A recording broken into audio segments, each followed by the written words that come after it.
Center for Educational Media and the College of Education at Middle Tennessee State University are proud to offer professional development to K-12 educators in Tennessee through our online video library. These videos are aligned with standards set by the Tennessee Department of Education. For more professional development videos, check out our website at www.mtsu.edu/CEM.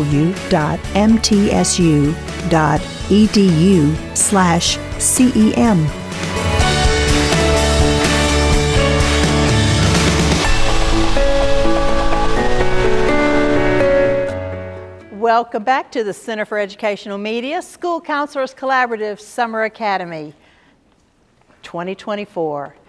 We are so happy to introduce Ms. Jasmine Bird as our next presenter. Ms. Bird is a content creator and author, so she has a presence on social media, and she is a school counselor, I believe in Jefferson County. Is that right? Okay.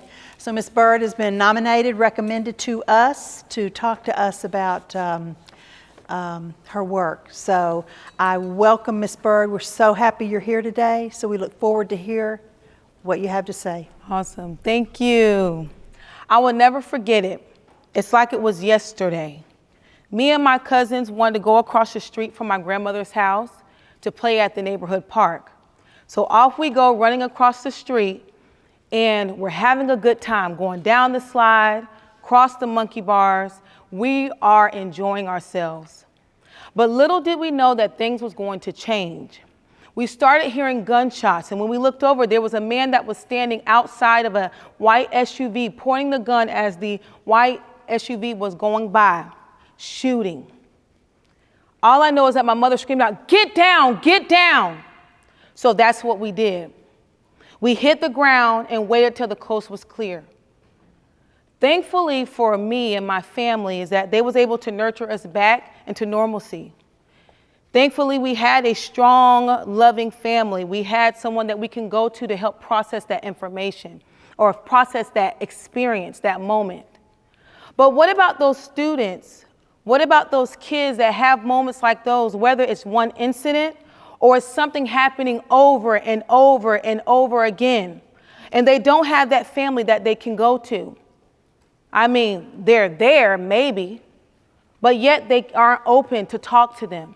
Or maybe they don't have someone that they can, cry on the shoulder. They're looked upon as being tough. Maybe they were born in that neighborhood that was full of gun violence or drugs, or maybe they're ones that's getting molested or raped. They don't have no one to depend on. So that's why today I wanted to talk to you guys about when trauma impedes on student learning. And we're going to be exploring ways of how we can support those students' social and emotional well-being as they navigate academic success. Now, I'm going to tell you guys a little bit about myself. Yes, I am Jasmine Bird. August of this year will be 5 years of me being a professional school counseling, or my professional school counseling experience. 3 of those years I was in a primary setting, pre-K through 2nd grade, and that was a trauma-informed school. Now going on 2 years, coming in August, I'm in an elementary setting, but it's pre-K through 5th grade, and we do RTI2B, PBIS, positive behavior intervention system. Now to give you guys a little bit of fun facts about me. I started my first year of school counseling, my first school counseling position in January of 2020. Now does 2020 ring a bell for y'all? Okay, so I graduated in December of 2019, and let me tell you, graduate school did not prepare me for COVID, all right? And I'm sure it didn't prepare you all either, come on. So coming in the middle of the school year is one thing, but also being faced with the pandemic, I was trying to think, okay, how am I going to be able to reach my students? How am I going to be able to have self-care for myself, okay? Trying to figure that out. So going back to my students, I said, you know what, I want to start a YouTube channel. That's what I'm going to do. And that YouTube channel was focused on providing lessons for my students. Now, that's before when I found out, well, you can't use YouTube, okay? At least in my county, you couldn't use it, all right? It was forbid. So I had to change things, but I noticed when I was doing my YouTube channel, I actually started getting more school counselors that was reaching out to me about how to navigate this world, all right? They had plenty of questions, and so that's when it began to transition into now I'm focusing on school counseling. I mean, I love my students, but I'm focusing on even the more school counselors. So I want to know who is in the room. Raise your hand if you are a teacher. Is there any teachers in here? All right, school counselors. That might be a lot of you, right? Is there any principals, behavior interventionists? All right, did I leave anybody out? I'm sure I probably did. Okay, so welcome. I'm happy to, be before you all today. I'm glad that you guys are here because you could be in all these other different places, but you chose to be here today. So thinking about trauma, first of all, when trauma comes to your mind, what word comes first when you hear trauma? If anybody can, what comes to your mind? Abuse. What else? Thank you. Say that again. Neglect. Anybody else? Tragedy. Very good. Tragedy. So in order for us to talk about this thing like trauma, which we already kind of have an idea of what that is, but according to the Substance Abuse and Mental Health Services Administration, individual trauma as an event or circumstance resulting in physical, emotional, and or life-threatening harm. The event or circumstance has lasting adverse effects on individuals, mental health, physical health, emotional health, social well-being, and physical well-being. So, there's different types of trauma. Did you know? I didn't really know, okay? But there are different types of trauma. And also, when you're talking about trauma, then you heard about ACEs. Has anybody heard about ACEs before? Raise your hand if you heard about ACEs. Yeah, okay. ACEs is adverse childhood experiences or traumatic events that can potentially impact childhood from ages 0 to 17. So we have that acute trauma. Single incident trauma is unexpected, kind of like when I was out there at the park with my cousins, right? That one incident, and it can have major impact, especially on young people. Then you have complex trauma, which is repetitive trauma that is varied and multiple. The traumatic events usually is within the context of interpersonal relationships. And then you have this chronic trauma, multiple, long-term, and or prolonged traumatic events over an extended period of time.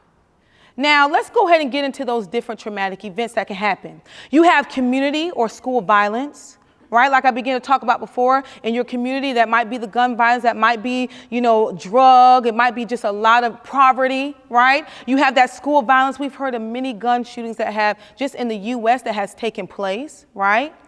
Then you have national disasters or terrorism. So hurricanes, tsunamis, different, natural disasters that could take place and happen. You have also, when you look back, when I see terrorism, I think about September 11th. My mind just automatically goes there. Now, I remember, I think at the time I was like in 4th grade. I was living in Florida, and just me being able to hear it had me scared.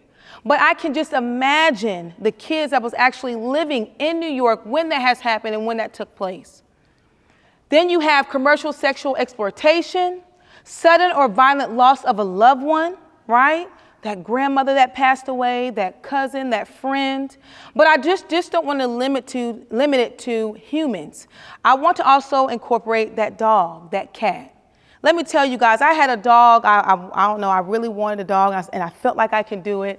I don't know why I did that, because I don't have time, okay? Especially being a school counselor. I blame it on being a school counselor, okay? I felt like, okay, I wanted to take this dog in, but I was only able to have it for about a week, and then I was able to give it away to a loving family. But just me having that bond for that few days or that week, I don't know, it just felt like, when I gave the dog away, it was just like I still had an attachment to it. So I can imagine when you have those students or individuals that have had that dog, that cat, kind of like what you were talking about with your bunny, right, for years. And then all of a sudden, you don't have that dog or that cat or that rabbit or whatever pet it is, anymore. That can be traumatic. We have refugees or war experiences, racism, microaggressions, Believe it or not, that still happens, that's still going on. And so those things can impact. We also have physical abuse, neglect, we've mentioned that. Serious accidents or life-threatening events. Now, when I'm talking about also those serious accidents or life-threatening events, not only you might experience that externally or what's happening around you, but what about those students that are dealing with cancer? Maybe they are personally dealing with that life-threatening event. It's not really an event, it's something that's happening to them and they have to live with. We have sexual abuse, witnessing or experiencing domestic violence, and guess what? The list goes on. Now, just looking at this list, raise your hand if you have experienced this at all in your life, any of these things. Come on, we all have, right?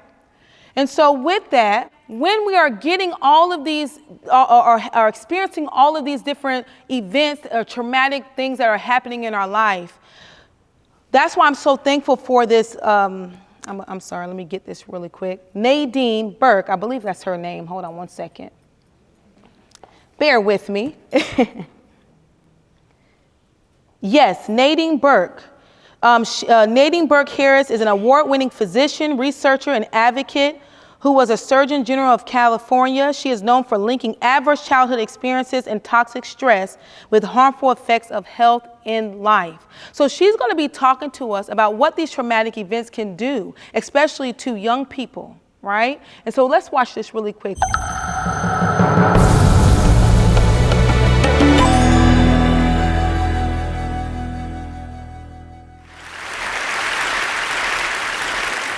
In the mid-90s, the CDC and Kaiser Permanente discovered an exposure that dramatically increased the risk for 7 out of 10 of the leading causes of death in the United States. In high doses, it affects brain development, the immune system, hormonal systems, and even the way our DNA is read and transcribed. Folks who are exposed in very high doses have triple the lifetime risk of heart disease and lung cancer, and a 20-year difference in life expectancy. And yet doctors today are not trained in routine screening or treatment. Now, the exposure I'm talking about is not a pesticide or a packaging chemical. It's childhood trauma. Okay, what kind of trauma am I talking about here? I'm not talking about failing a test or losing a basketball game. I am talking about threats that are so severe or pervasive that they literally get under our skin and change our physiology. Things like abuse or neglect, or growing up with a parent who struggles with mental illness or substance dependence. Now, for a long time, I viewed these things in the way I was trained to view them. Either as a social problem, refer to social services, or as a mental health problem, refer to mental health services. And then something happened to make me rethink my entire approach. When I finished my residency, I wanted to go someplace where I felt really needed, someplace where I could make a difference. So I came to work for California Pacific Medical Center, one of the best private hospitals in Northern California, and together we opened a clinic in Bayview Hunters Point, one of the poorest, most underserved neighborhoods in San Francisco. Now, prior to that point, there had been only one pediatrician in all of Bayview to serve more than 10,000 children. So we hung a shingle, and we were able to provide top quality care regardless of ability to pay. It was so cool. We targeted the typical health disparities: access to care, immunization rates, asthma hospitalization rates, and we hit all of our numbers. We felt very proud of ourselves. But then I started noticing a disturbing trend. A lot of kids were being referred to me for ADHD, or attention deficit hyperactivity disorder. But when I actually did a thorough history and physical, what I found was that for most of my patients, I couldn't make a diagnosis of ADHD. Most of the kids I was seeing had experienced such severe trauma that it felt like something else was going on. Somehow, I was missing something important. Now, before I did my residency, I did a master's degree in public health. And one of the things that they teach you in public health school is that if you're a doctor and you see 100 kids that all drink from the same well, and 98 of them develop diarrhea, you can go ahead and write that prescription for dose after dose after dose of antibiotics, or you can walk over and say, what the hell is in this well? So I began reading everything that I could get my hands on about how exposure to adversity affects the developing brains and bodies of children. And then one day, my colleague walked into my office and he said, Dr. Burke, have you seen this? In his hand was a copy of a research study called the Adverse Childhood Experiences Study. That day changed my clinical practice and ultimately my career. The Adverse Childhood Experiences Study is something that everybody needs to know about. It was done by Dr. Vince Felitti at Kaiser and Dr. Bob Onda at the CDC, and together they asked 17,500 adults about their history of exposure to what they called adverse childhood experiences, or ACEs. Those include physical, emotional, or sexual abuse, physical or emotional neglect, parental mental illness, substance dependence, incarceration, parental separation or divorce, or domestic violence. For every yes, you would get a point on your ACE score.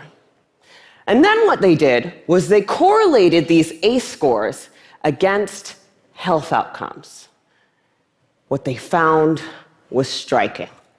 Two things. Number one, ACEs are incredibly common.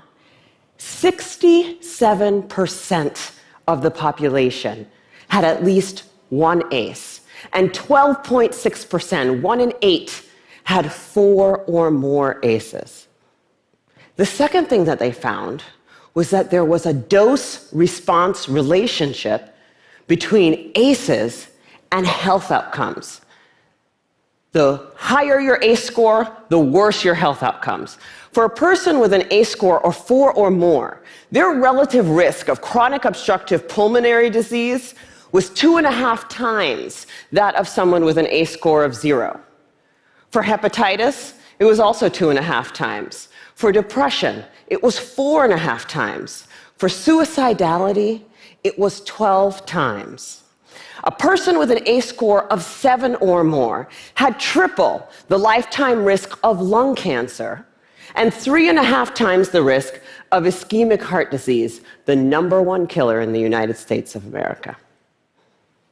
Well, of course, this makes sense. You know, some people looked at this data and they said, come on, you have a rough childhood, you're more likely to drink and smoke and do all these things that are going to ruin your health. This isn't science. This is just bad behavior. It turns out this is exactly where the science comes in.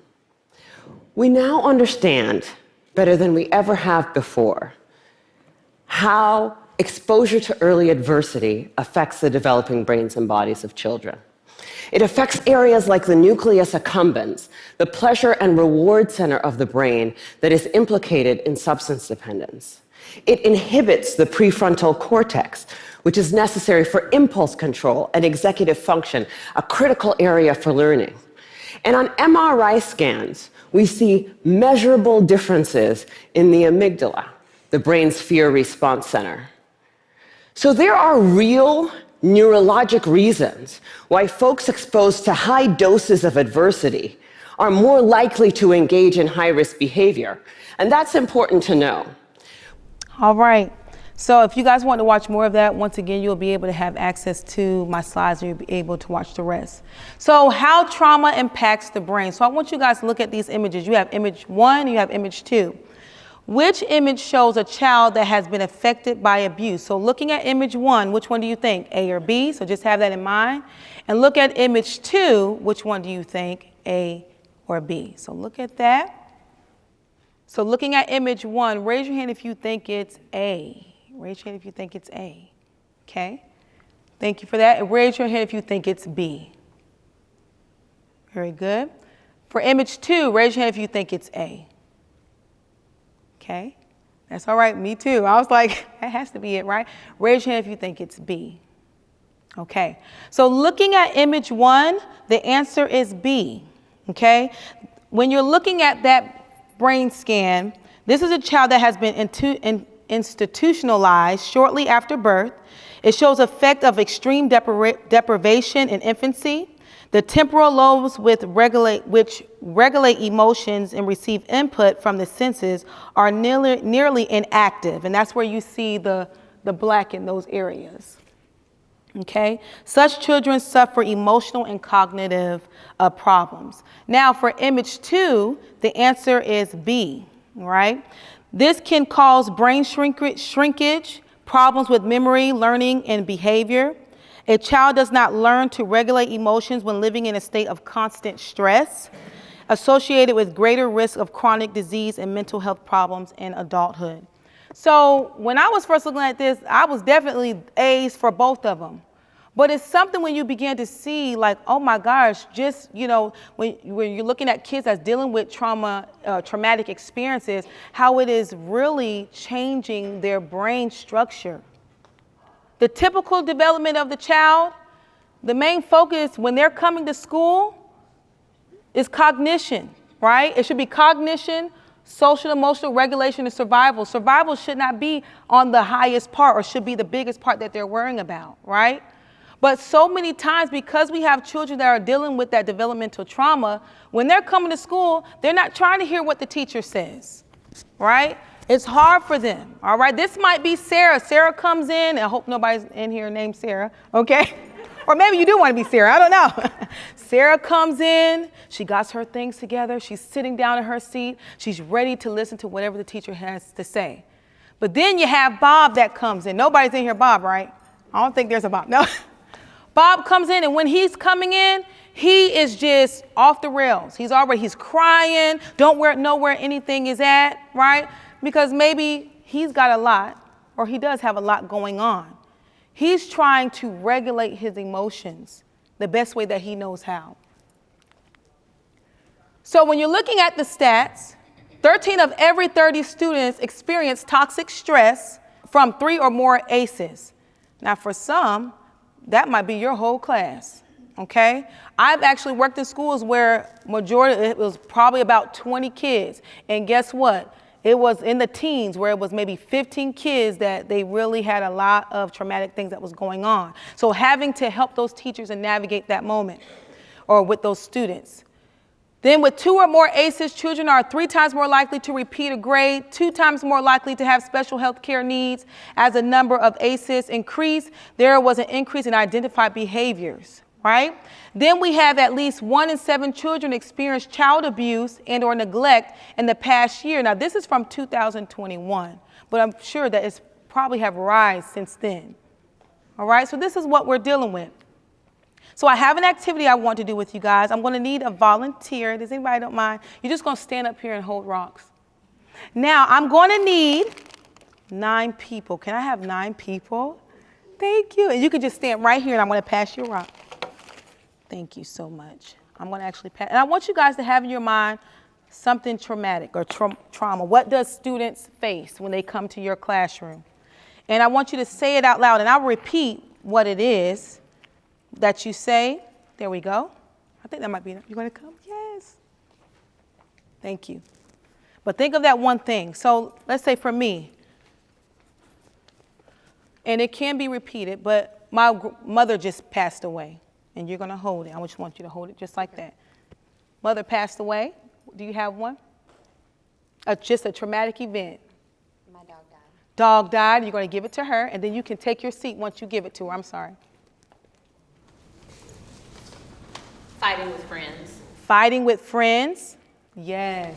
My dad went to jail last night. Dad went to jail last night. Leaving country and entire family behind. Yes, leaving the country, entire family behind. Yes. Friend committed suicide. Friend committed suicide. Homeless. Homeless. Woo. Parents are divorcing. Parents are divorcing. Worried. Worried. All of those things. So I have my student, I'm the teacher, okay? I'm the teacher coming in. All right, I need you to do this. I need you to do all 15 of these problems. And in fact, I need you to make sure that you are able to walk in a straight line. I need you to do this, that, and other. You know the long list that the kids have to do throughout the day. But how is she going to do with all these issues, all these problems? See? You might have the one that, that knows how to, I'm just going to get it done, They just know how to what's that word, compartmentalize? I probably messed that up. But they know how to do that. But you have that one student that's like, I got too much stuff going on. I can't do this right now. So therefore, you're going to see the screaming, the yelling. Even the kids that you might not even be yelling at them. You might just say, hey, can you just get up and go over there? She hates me. The outburst, right? Because of all the issues. Thank you. And you didn't drop not one issue. So I'm a mom. Yeah, she said she's a mom. Thank you so much. I actually did this activity with my 5th graders. And I was trying to tell, how I was able to bring that in is that I was able to let them know, hey, this is my job as a school counselor. Sometimes you come to school with all these issues. And I want you to be able to feel welcome, to be able to come in and talk to me about what it is that you're experiencing. And I might be able to help, or we might have to get some other systems of supports. And that's how I would talk to my 5th graders about that. Absolutely love it. My kids enjoyed that. With that, we have to have in mind is that, okay, yes, we know we have to, for teachers, you have to get things done. And I totally understand it, you do. But that's why it's so important that we build those relationships with students so that we know, okay, how can I serve my students today to make sure that they are able to be successful in the classroom?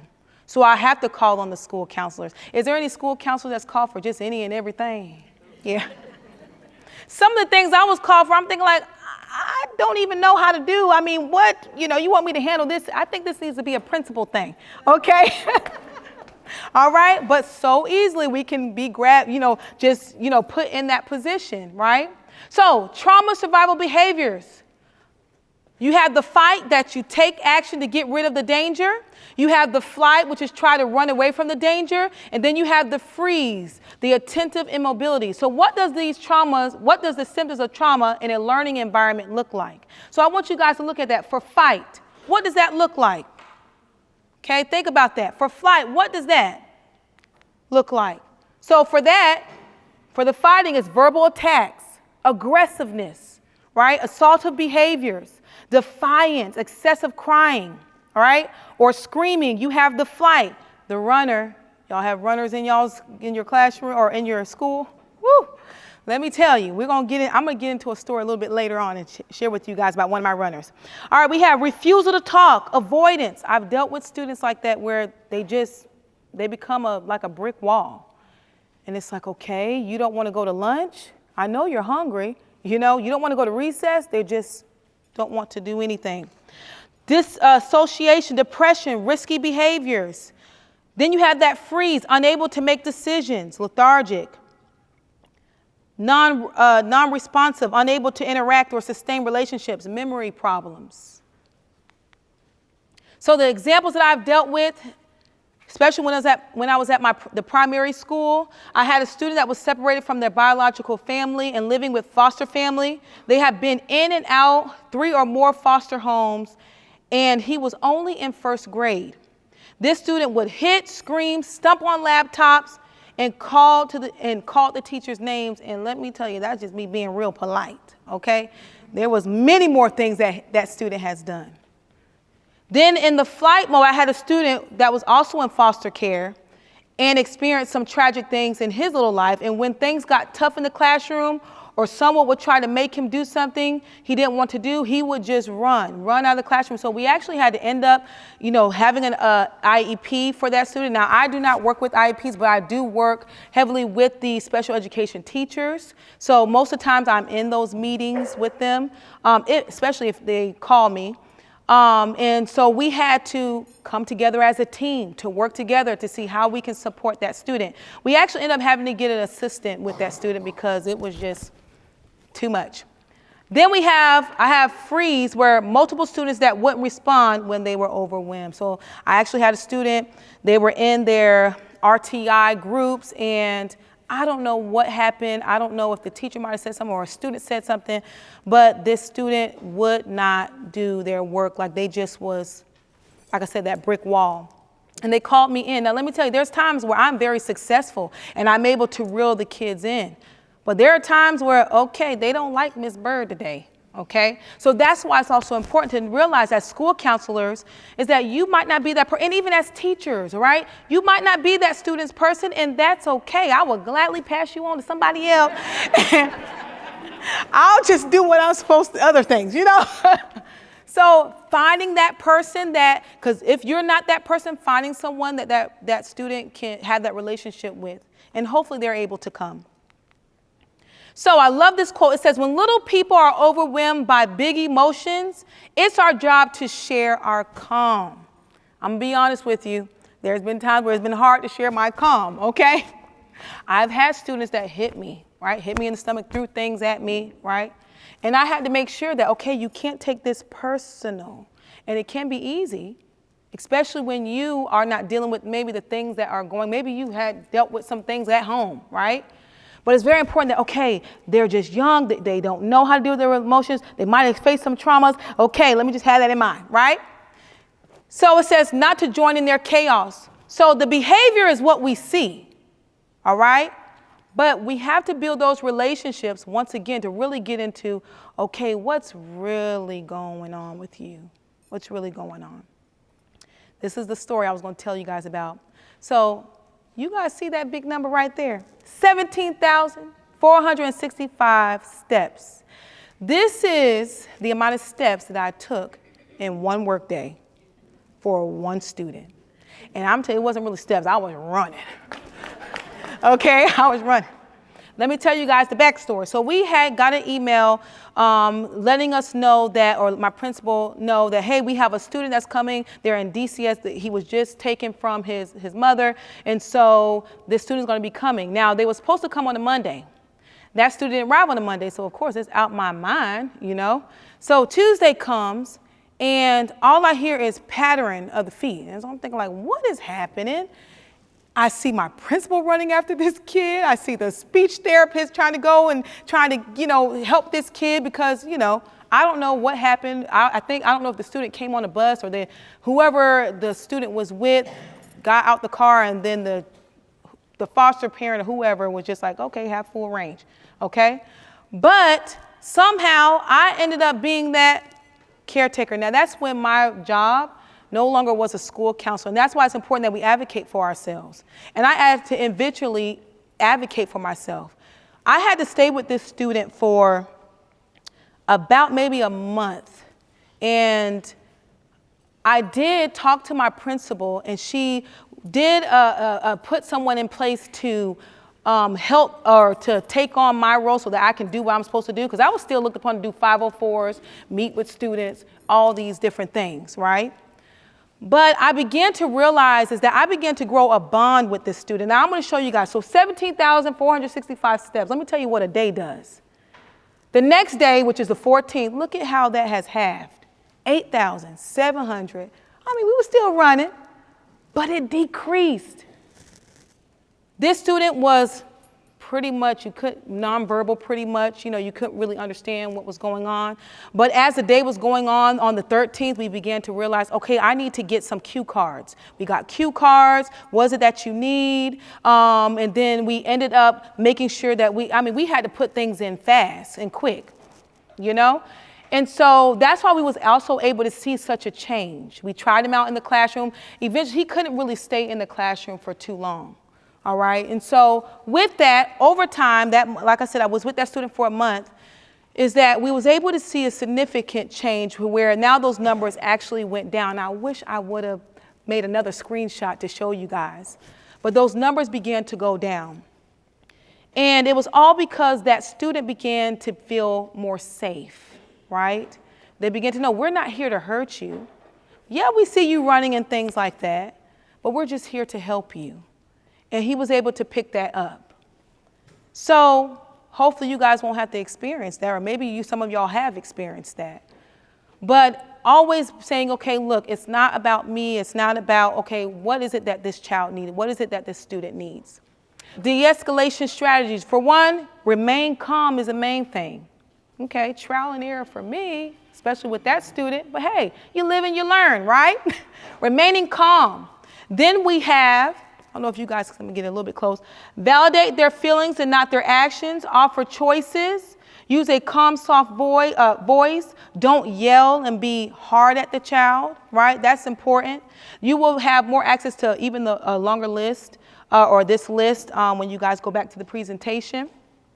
But noticing the signs before it gets there is important, okay? Noticing those signs. Connecting with the young person, redirecting the behavior through providing reasonable choices and options for alternative activities.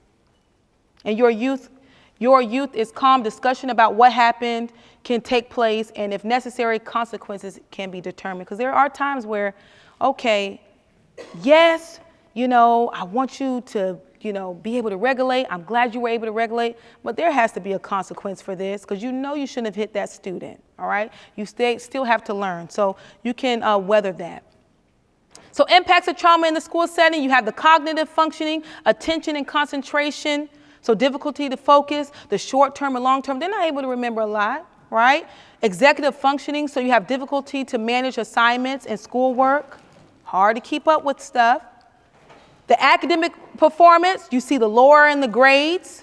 Inconsistent performance, they might be up and doing good, but then they might be down, so it's important to pay attention to that. Difficulty with complex tasks, right? Doing an exam or something like that, or whatever task that is given, and they feel like they can't juggle. Emotional behavior issues, we already talked about it, but just to re-highlight, behavior disruptions, emotional dysregulation, avoidance and disengagement. Social relationships and classroom dynamics, you have peer relationships where they're having issues with their peers, so bullying, isolation, conflicts is going on. Teacher relationships, you have trust issues. Then you start seeing a change in their attendance, or maybe they already have that issue. Chronic absenteeism, school avoidance. You have the long-term educational outcomes, dropout rates, lower educational attainment. So especially if you're working in that elementary setting, hopefully you're able to grasp those students and giving them the tools that's necessary. Some students are able to grab hold, and then some students don't, okay? And that's just when you just do a really heavy prayer for them, okay? But you just hope that, okay, what it is I'm teaching, or maybe the little time I'm able to give them, they're able to grasp on hold to something. So how can we support our students' social emotional well-being? For one, being proactive. You don't wait until something happens. You need to be proactive about that, right?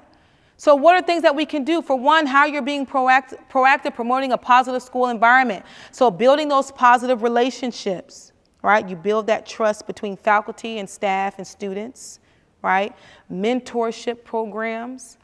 We actually have something where we call our students a star. So each faculty member has to get a star, and some of them got a couple of stars. I'm thinking like, why am I even in this? Because I got all of them, all right?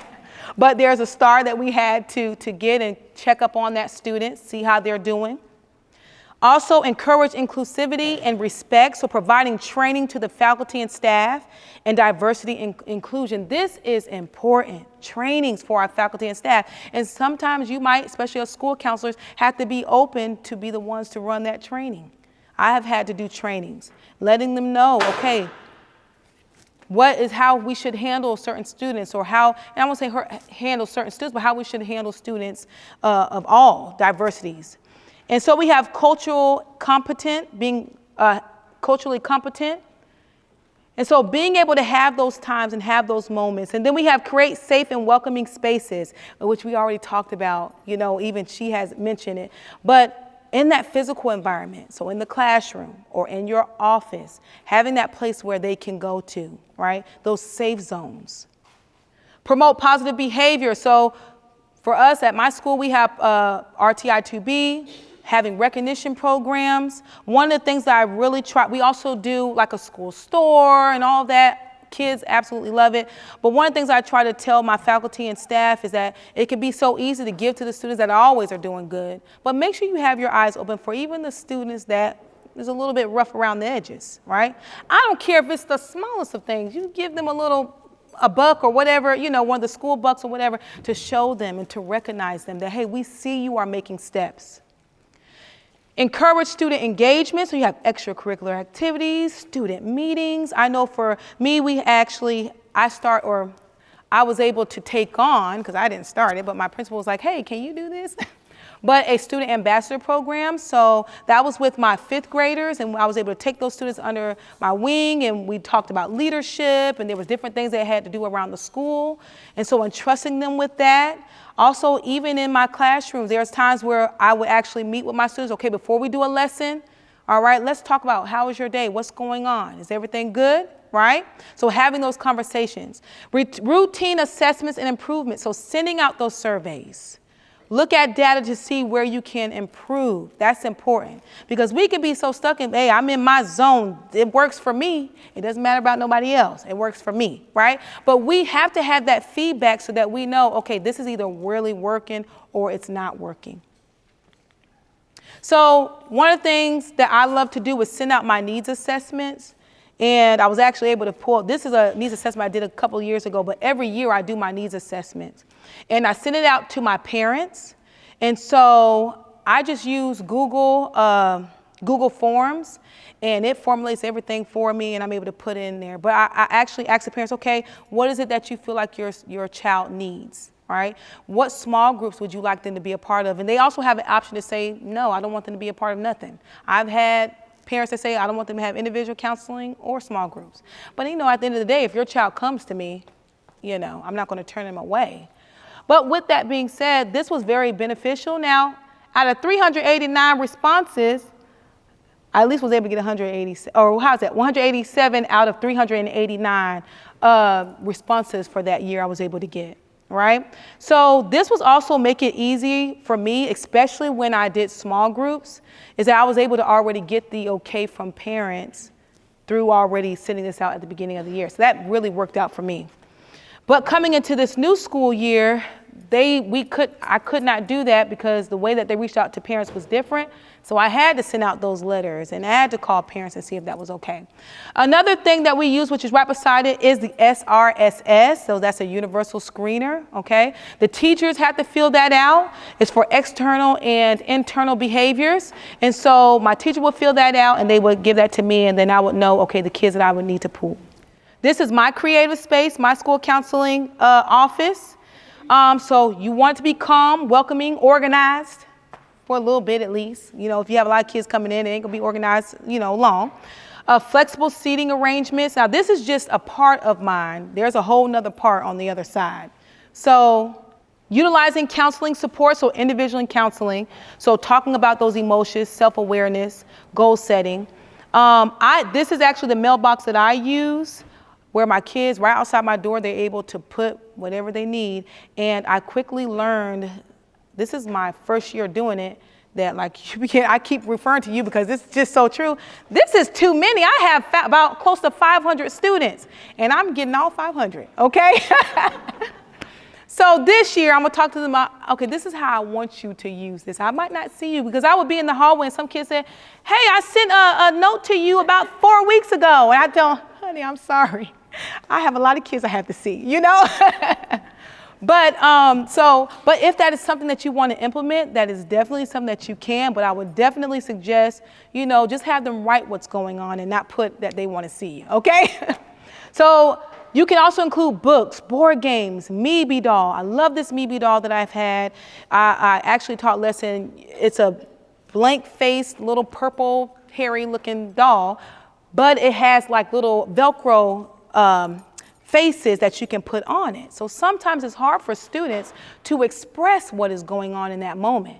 So I will pull out, and this is really for my younger kids, I will pull that out and they're able to put the face of what's going on, and then, okay, you're sad. All right, so I wonder, why are you sad? What's going on, right? And it also helped them to be able to talk to me. Check in and check out is major, right? At least for my school and where I'm at. So I create this check-in and check-out system. We list the goals. I will go over it with that student. Now, this is not just for me, also my teachers or the janitor or whoever that person is for that student. They're able to do this as well, so it's not all on me. And they're able to check in with that person, and they're kind of reminded. In the mornings, they check in, and in the afternoons, they check in. Now, there are times where they will come in the middle of the day. I had a student that had to come in the middle of the day because they need all the points that they could get, you know? And so going over those with that, so check-in and check-out is really good for those students that are definitely dealing with issues. Also, you have small groups that you can do, so it gives a sense of belonging when they're part of the small groups. Encourage students to know they are not alone. It gains skills needed to navigate their day, so like morning boost is what I've done. Worry Warriors, and that's actually, Worry Warriors is by Counselor Carrie. I love her things as well. Anger, Friendship. Morning Boost was for my students that could not regulate in the morning. They come in crying, seems like every single day. So we would put them, you know, in a small group, and we would actually go. It was me, the special education teacher. It was two special education teachers. We got together and we would go over like affirmations, and then they were able to have like their playtime.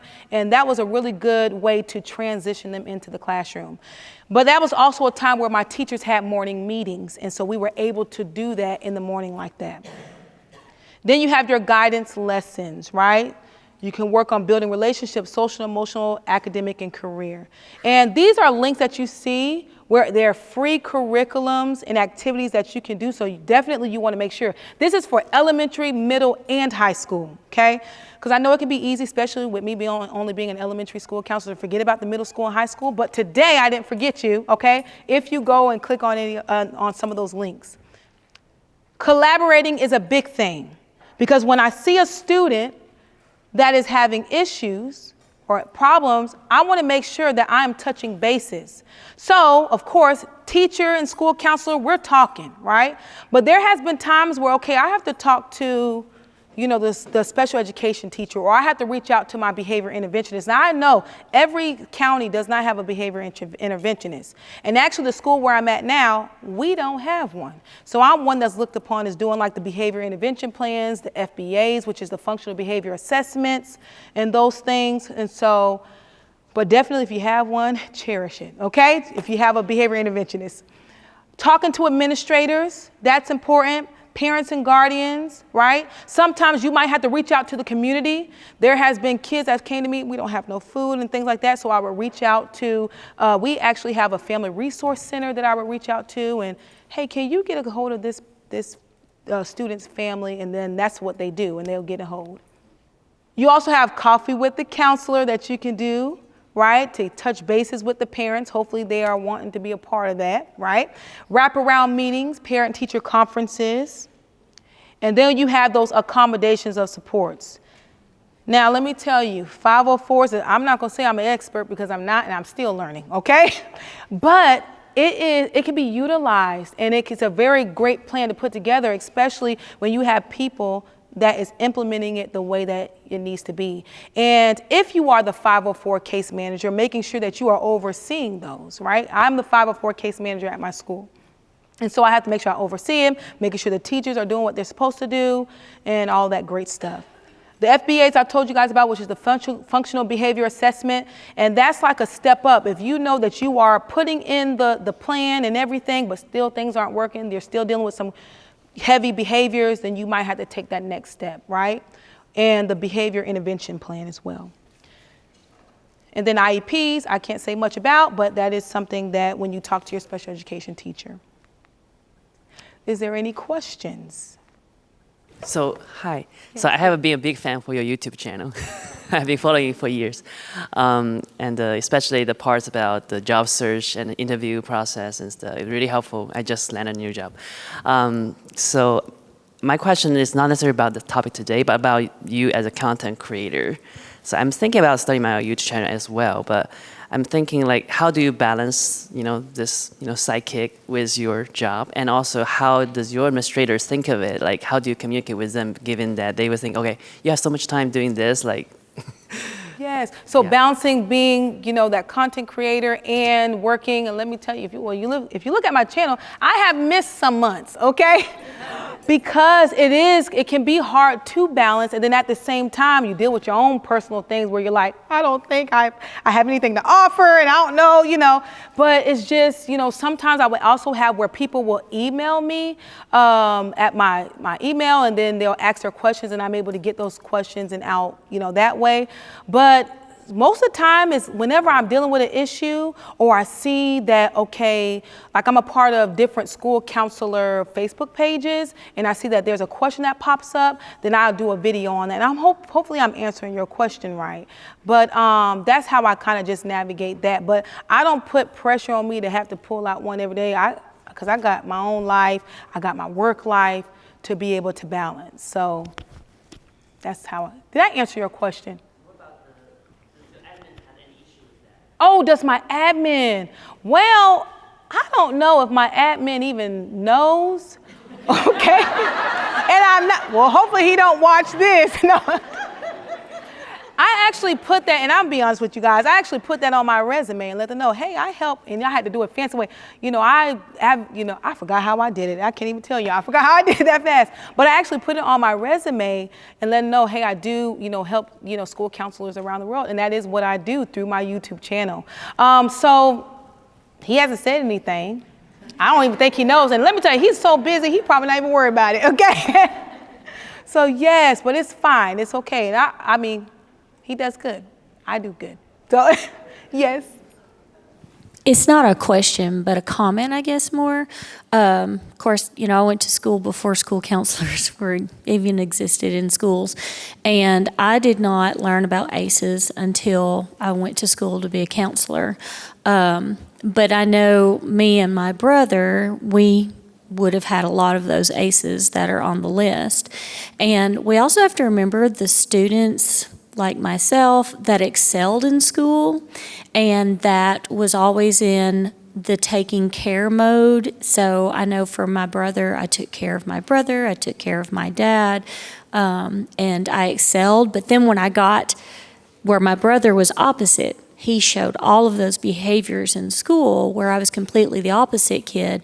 And when I got to college and didn't have to be in that survival mode anymore is when I crashed. So we also have to remember those students that they're not going to exhibit those trauma, That's such a good comment, and it's so true. That's why when you don't get those frequent flyers, if you are in the classroom, utilize those moments when you're in the classroom teaching that lesson. And if you have a little bit of time, make a little bit of time so that any of them can come up. Or that's why you might want to have that mailbox system where they can just slip one in. Because you have some students where they are afraid to say anything in front of students as well. So I thank you for that comment. Is there anybody else that have any questions or comments? Okay. Your first school you worked at was a trauma-informed school, and just what that is like, because I know for some school districts, they don't have that opportunity to actually be in a trauma-informed school, and it can be very supportive for some people, but it can be very exhausting if you haven't dealt with your own stuff, right? To work in a trauma-informed designated school. So could you speak to what your experience was like? Yes. So whenever I came now, I wasn't there when they initially had started it. I came, like I said, right in the middle. Everything was already going. But each classroom had I just forgot that, calm corner, right? A calm down corner. We also had something called the Cub Cave. So we actually had an actual room that was dedicated for all the fidgets, all the different things for those students that needed to be out of the classroom and go to a room. And let me tell you guys, when I was there, all the teachers wasn't on board with it, so everybody was doing their own thing, all right, for the most part. And they was not utilizing those calm corners, so it wasn't really a good experience in the sense of, and that's why when I was there I think it was that second or third year, I transitioned it out into now where we're doing like positive behavior intervention systems. But we kind of, and I don't know if you're even supposed to do this, but hey, it's yours. If the principal lets you, we do it. I did an integrated approach, right? So if you want to keep your calm corners and utilize that, yes. And then we have, you know, those positive behavior intervention systems that we put in place and the reward system and things of that sort. So we did not, so when I was coming in, it wasn't a successful on our part either, but I guess we found that happy medium, if you would say so. Yes. Is there anyone? Yes.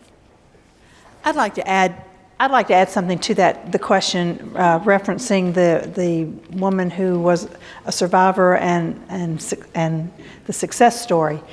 There's a study out of Vanderbilt on a single child who was experiencing ACEs from early on in their life, and one of the characteristics that was in this child's nature, there was an inclination toward resilience and persistence.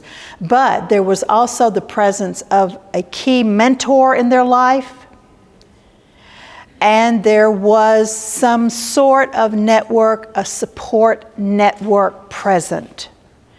And this child who was early on experiencing ACEs got their doctorate at Vanderbilt. And this was about the same time I was getting mine there. But this question of resilience, key mentor in their life, and network of support was the findings in this study. So I just want to add to this conversation. That's awesome. And I have to say the same, because I've experienced many traumatic things in my life, not just that one moment that I talked about, but, you know, parents divorced, you know, so having to navigate that. And then soon we had to, when we left home, living in an environment that was not positive.